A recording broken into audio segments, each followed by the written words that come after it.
Tootsie. Hey, good morning. Welcome to the Jeep Solo Garage. So last time we left off with the removal of the ball joints on my Project 92 YJ here. Today we're going to get to the installation of those. So let's get to it.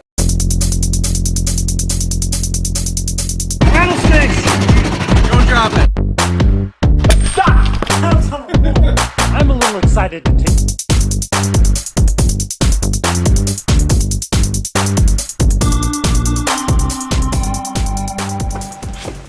Just going to take a wire brush and kind of clean up the surfaces here a little bit. Make sure we don't have any debris in there.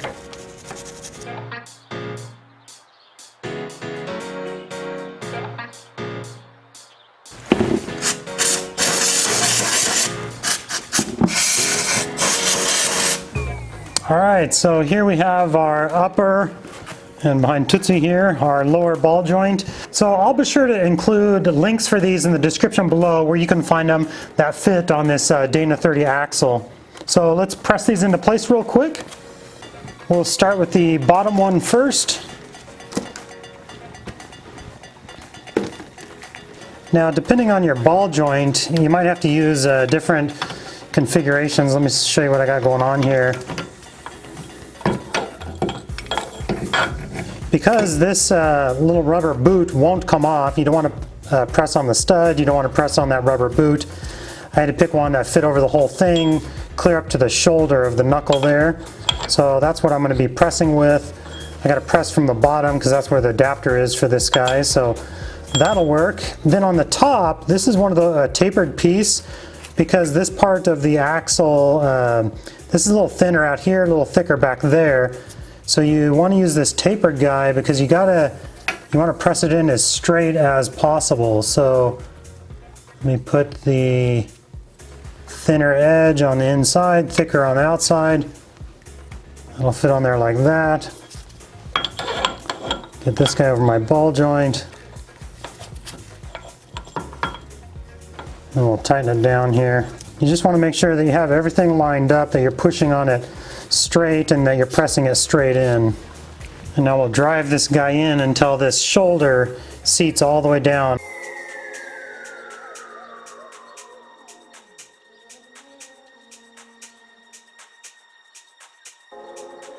There we go, lower ball joints installed.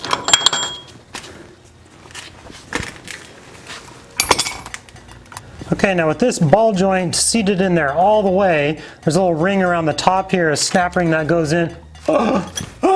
It doesn't fit! There's no way to get a snap ring on that. It's alright, calm down, don't freak out. So we've got it seated all the way up against the shoulder there. And the top, you can see where it's, that's where the snap ring goes, but there's no way to get it on there. Here's a look at one not installed, and that's where the snap ring goes on the top right there. But I guess it's real common, or I read a lot about these Dana 30s, that's not uncommon. The original ball joint doesn't have a snap ring on there anyways. If you look on Jeep forums and things, a lot of people say like, yeah, they run into that. These ball joints are designed for a lot of different applications, a lot of different vehicles. If you can get the snap ring on there, great. If not, you're fine to run without it. But let me know what you guys think. What's your opinion on that?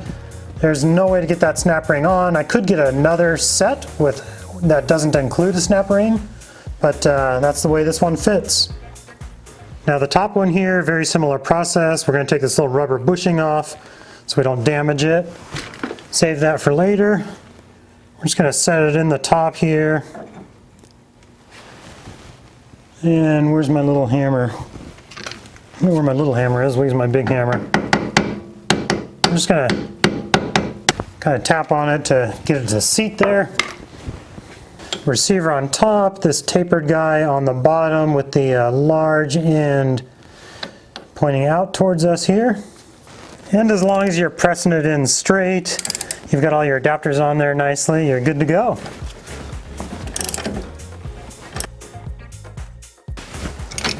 Okay, and with that, looks like we got both of our joints in all the way. And that's seated down all the way onto the shoulder there, nice and flush. They can be a little bit of a pain to get in there, but that's where a good ball joint press comes into hand. If you got a chintzy little one, it doesn't have a lot of adapters, it can be real difficult to find the right fit. So this one, I got from AutoZone. It's a complete kit, 23 pieces, worked really well. So now both of these guys come with little grease fittings we're gonna put on there. And I think I'm gonna aim those grease fittings towards the back.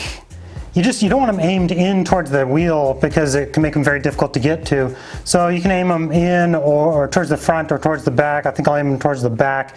So if I turn my wheel away, I can get to them pretty easily. But let's put the steering knuckle back on, our axle back in, our hub and all that. Let's see if we can do all that in about 60 seconds. What do you say we just bust it out real quick? Get our little rubber boot back on there. Got our top grease fitting in there, the bottom guy. And of course I cleaned up the steering knuckle.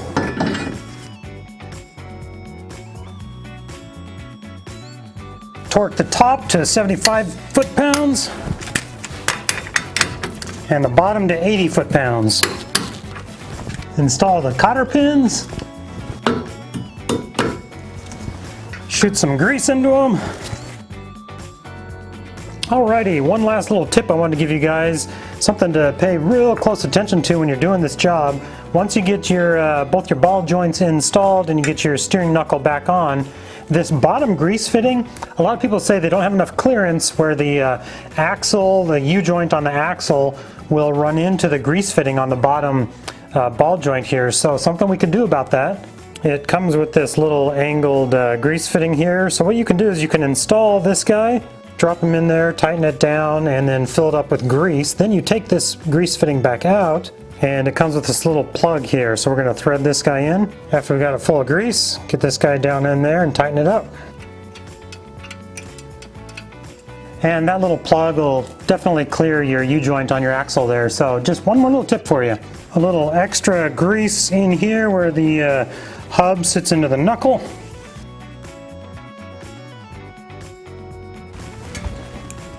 Gonna gently slide our axle shaft back in there without damaging our seal.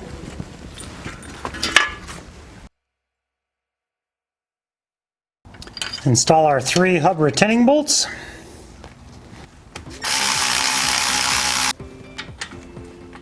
And torque them to 75 foot-pounds. Attach our tie rod. Torque it to 35 foot-pounds. Install a new cotter pin. Rotor. Brake caliper. Our brake caliper mounting bolts. 132 inch-pounds.